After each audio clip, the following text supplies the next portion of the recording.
भैया जी कहीं में आपका एक बार फिर स्वागत है बातचीत के सिलसिले को एक बार फिर से जोड़ने के लिए। और आज खास बात ये थी कि डीआरडीओ के वैज्ञानिक से बात शुरू हुई और किस तरह से वो दवाई है और किस तरह से वो इस समय कैसे चमत्कारी सिद्ध हो सकती है, रामबाण सिद्ध हो सकती है, कैसे उसका वितरण, कैसे वो सब तक पहुंचेगी, इस पर बात हुई। ग्रामीण कस्बों के इलाकों में किस तरह से समस्या है, वहां कैसे किया जाए, प्रिवेंशन कैसे किया जाए, राहुल भार्गव ने इस पर खास तौर से रोशनी डाली। डॉक्टर सत्यजीत सिंह ने इस बात पर डाली कि स्थितियां ठीक नहीं हैं और जैसा कहा जा रहा था, जैसा सोचा जा रहा था, वो स्थितियां आई। डॉक्टर सत्यजीत बिहार से जुड़े हुए हैं, उन्होंने अपनी बात रखी। लेकिन मैं डॉक्टर रोहित गर्ग के पास जाना चाहता हूं। और डॉक्टर मैं अवधेश जी का भी स्वागत करता हूं। देश के प्रतिष्ठित पत्रकार हैं, वरिष्ठ पत्रकार हैं, हमारे साथ बहुत लंबे समय से भैया जी कहीं पे जुड़े रहे हैं, आज एक बार फिर से हैं। आप स्वस्थ तो हैं अवधेश जी? ठीक तो हैं, अच्छे तो हैं?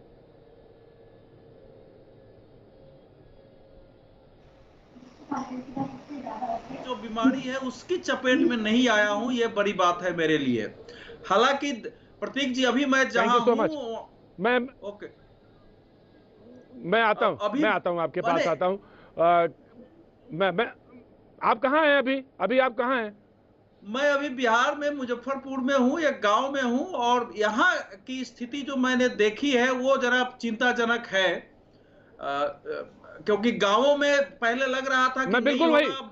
मैं बिल्कुल वहीं मैं पे जिस मैं बिल्कुल अगर वो मुजफ्फरपुर में है तो मैं जरूर आपके पास आना चाहूंगा और जानना चाहूंगा स्थितियां वहां पे। लेकिन मुजफ्फरपुर में बता दूं, बिहार में बड़े शहरों में है जहां पे सुविधाएं हैं, जहां मेडिकल साइंस मौजूद है, डॉक्टर्स मौजूद है, वहां की अगर परेशानी है तो मैं जरूर शेयर करना चाहूंगा। लेकिन मैं सबसे पहले डॉक्टर रोहित गर्ग के पास जाना चाहता हूं। Thank you so much doctor साहब।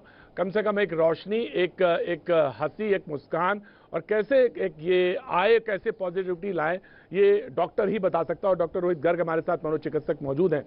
सवाल ये है कि हमको ठीक होने के बाद भी ये लगता रहता है कि हम ठीक हैं या नहीं ठीक हैं।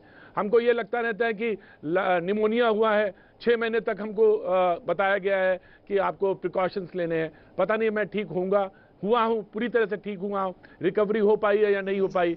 अकस्मात मुझे लगता है कि मेरी शुगर बढ़ गई है और ये बढ़ जाती है जब हम लेते हैं पैरामीटर्स में, तो वो बढ़ी हुई दिखती है। ये तमाम तरह की उलझनों से लोग गुजर रहे हैं।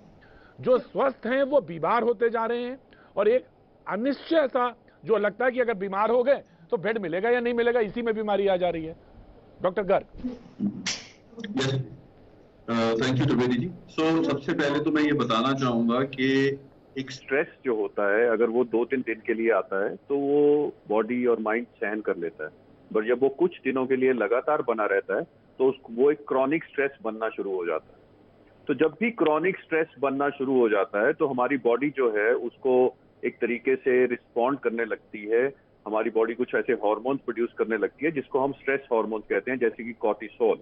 तो कॉर्टिसोल का काम होता है कि आपकी बॉडी की इम्यूनिटी को बेटर करना, आपकी जो बॉडी के बाकी के सिस्टम्स हैं उनको वो शट डाउन कर देता है जिनकी जरूरत नहीं होती, और ग्लूकोज लेवल आपका बढ़ाना शुरू कर देता है ताकि आपके ब्रेन को ग्लूकोज मिले और आप उस स्ट्रेस को फाइट कर सको।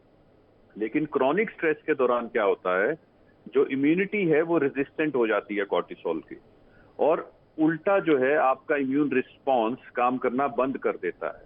सो इस वजह से जो ग्लूकोज है, जो शुगर है, वो सारी चीजें बढ़ने लगती हैं। नंबर 2, एंग्जाइटी जो है वो एक नॉर्मल इमोशन है, ह्यूमन इमोशन है, हम सबके अंदर होता है। जब भी हम स्ट्रेस में आते हैं तो एंग्जाइटी पैदा होती है। लेकिन जब वो एंग्जाइटी बढ़ने लगती है, फॉर एग्जाम्पल अगर एग्जाम में मुझे लगता है कि मेरा एग्जाम कैसा होगा, अच्छा होगा, नहीं होगा, और मैं पढ़ पा रहा हूँ तो बहुत अच्छी बात है।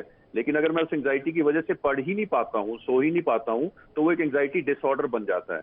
तो अभी लोगों में क्या हो रहा है कि वो सिर्फ एक एंग्जाइटी नहीं रही है कि मेरे को बेड मिलेगा या नहीं, मैं ठीक हो पाऊंगा कि नहीं, वो एक एंग्जाइटी डिसऑर्डर के लेवल पे पहुंच गया है, जहां पे कि लोगों को इतना ज्यादा स्ट्रेस हो रहा है कि उनकी नींद अफेक्ट हो रही है, उनको डिप्रेशन के शिकार हो रहे हैं।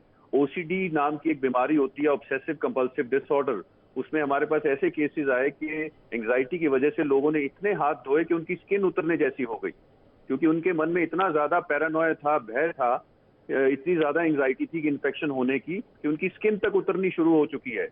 और डेली हमें कॉल्स आ रहे हैं, because anxiety is not only related to their own illness, कि अगर मुझे कुछ हो गया तो कैसे होगा, but anxiety is also in relation to जो उनके फैमिली मेंबर्स हैं, परिवार वाले हैं, छोटे बच्चे हैं। डॉक्टर साहब ने सही कहा कि prevention is better than cure, but जब हम घर के अंदर बैठे हैं, मेरे मन में ये सवाल आ रहा है कि मेरे को अगर कुछ हो गया तो क्या मुझे मदद मिलेगी, क्या मुझे ऑक्सीजन मिलेगी, क्या मुझे बेड मिलेगा। तो इन सब चीजों को देखते हुए स्ट्रेस बहुत बड़ा है। स्ट्रेस के बढ़ने के और भी बहुत सारे कारण हैं। डॉक्टर साहब एक कॉलर है हमारे साथ। डॉक्टर साहब एक कॉलर है मनोज हमारे साथ, बहुत देर से लाइन पे वेट कर रहे हैं। मैं उनका सवाल ले लेता हूं। और ये जो आपने बताया ना, ये एंग्जाइटी और जो स्ट्रेस, वो सोसाइटी में है, पूरी सोसाइटी में, और ये एनालिसिस की बहुत ज्यादा जरूरत है, क्योंकि मुझे लग रहा है इस पैंडेमिक के जाने के बाद, मैं किसी को डरा नहीं रहा हूं, या बेहतर आप बताएंगे, पैंडेमिक जाने के या इसी के दरमियान बहुत सारे लोगों को कंसल्टेशन की जरूरत पड़ सकती है, और ऐसी स्थितियां बनी हुई है। एक कॉलर है हमारे साथ जी, मनोज। नमस्कार प्रतीक जी। नमस्कार प्रतीक जी एंड डॉक्टर साहब जी। नमस्कार साहब। मैं 16 अप्रैल को मुझे सिम्टम शुरू हुए थे और 23 अप्रैल को मेरी कोविड रिपोर्ट पॉजिटिव आई थी, और मैं 10 दिनों तक स्टेरॉइड ट्रीटमेंट पे रहा, और पिछले 29 तारीख से मैं ठीक हूँ। मेरे सिम्टम्स में भी खत्म हो चुके हैं, बट अभी पिछले 4 दिनों से मेरे गले के ऊपर लेफ्ट साइड में थायराइड कार्टिलेज के पास में एक गठान बनना शुरू हो गई है 4-5 दिन से। तो उस पे छूने पे हल्का दर्द होता है, तो मन में ये संशय बना रहता है, ये पोस्ट कोविड के कारण हो रहा है, इसको क्या ट्रीटमेंट किया जाए। तो इस तरह की चिंताएं बनी रहती हैं। तो डॉक्टर साहब यदि इसमें कुछ उपाय बता पाए कि ये किस कारण से हो रहा है। जी ऑफ कोर्स जी, इस सवाल के दोनों स्तर पर इसके हल लूंगा, कोशिश करूंगा। मनोज जी, पहले तो मैं आपके अच्छे स्वास्थ्य की कामना करता हूं, और मैं डॉक्टर्स के पास जाऊं उससे पहले मैं ये कहना चाहता हूं कि सारे संशय निकाल दीजिए। कोविड मुझे भी हुआ है, और कोविड के बाद मैं सामने बैठा हूं, तो पहले तो दिमाग से सारे संशय निकालिए। हाँ, अगर है कोई चीज फिजिकली दिख रही है, अपेयर हो रही है, तो उसका समाधान होना चाहिए। तो पहले डॉक्टर सूर्यकांत से और फिर डॉक्टर गर्ग आपसे, कि संशय लगातार बना रहता है, तो ये लाइन है, ये आपके घेरे की है कि संशय लगातार घेरे में। तो डॉक्टर रोहित गर्ग, संशय क्यों बना रहे, इसका आप हल देंगे। और डॉक्टर सूर्यकांत, आपसे तो जी, हाँ जी, ऑफकोर्स, राइट। राहुल कुछ बोलना चाह रहे हैं जी। डॉक्टर राहुल प्रतीक जी, आपके चैनल के माध्यम से इस बीमारी को लॉन्ग कोविड कहते हैं। मतलब लॉन्ग कोविड का मतलब यह है, या पोस्ट कोविड का मतलब यह है कि इंसान का डिस्चार्ज होने के बाद तक 3 से 4 महीने तक फॉलोअप करना आवश्यक है। इस दौरान 40,000 लोगों को फॉलोअप किया गया, 14,000 लोग वापस से एडमिट हुए, और 1 इन 5,000 लोगों की मृत्यु हो गई 3 महीने में। पहली चीज, हार्ट की प्रॉब्लम, लंग की प्रॉब्लम, मानसिक प्रॉब्लम, डायबिटीज, किडनी की प्रॉब्लम, ये 5 प्रॉब्लम्स अत्यधिक रूप से पाई जा रही हैं लॉन्ग कोविड में। तो अभी तो आप सिर्फ कोविड की बात कर रहे हैं, अगले एपिसोड में आप सबको बुला के लॉन्ग कोविड, एक बहुत बड़ी परेशानियों का बवाल आने वाला है, जिसमें डिस्कशन होगा फैटीग को क्या करना है, अत्यधिक कमजोरी, अत्यधिक मानसिक। डॉक्टर साहब आप डरा नहीं रहे मुझे, डॉक्टर साहब आप डरा नहीं रहे हैं, डरा नहीं रहे हैं आप, मुझे बिल्कुल नहीं डरा रहे हैं। मुझे लग रहा है कि आप डरा नहीं रहे हैं, और क्योंकि मैं बहुत हिम्मत और हौसले के साथ बैठा हूं। Of course you are doctor, और आपके पास साइंटिफिक टेम्परामेंट है। बैठे हैं मनोचिकित्सक अपने साथ बैठे हैं, ये बताएंगे कि fogging of brain, memory loss, weakness, इन सबको एड्रेस करना है। हम ये बात बता रहे हैं कि कोविड के बाद भी मनोज